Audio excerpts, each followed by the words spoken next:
Hi friends, ఈరోజైతే నేను వర్షం పడుతుంది బయట కారం బురుగులు చేస్తానండి. ఫస్ట్ ఏం చేసుకోవాలా, కొంచెం క్రిస్పీగా చూడండి ఇట్లా అయ్యేటట్లు ఏం చేసుకోవాలా. ఫస్ట్ కడాయిలో పల్లీలు, పప్పులండి, కొద్దిగా వెల్లుల్లి, కొద్దిగా ఆవాలు, కొద్దిగా జీలకర్ర, టేస్ట్కి తగ్గట్టు సాల్ట్, కొద్దిగా పసుపు, కొద్దిగా కరివేపాకు ఎక్కువగా వేసుకుంటే బాగుంటుంది.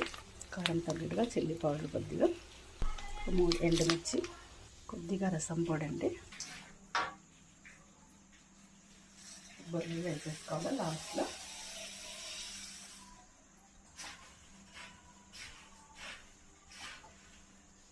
వేసుకోవాలి.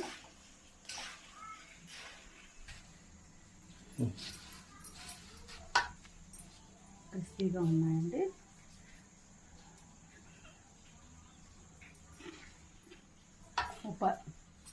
వేడివేడిగా కారం బురుగులు అయితే రెడీ అయిపోయినాయండి. బయట క్లైమేట్ చాలా చల్లగా ఉంది కాబట్టి ఈవినింగ్ స్నాక్స్గా చేసుకుని తింటే చాలా బాగుంటుంది. నచ్చితే లైక్ చేయండి, సబ్స్క్రైబ్ చేసుకోండి. Thank you. ఒకసారి మీరు కూడా ట్రై చేయండి.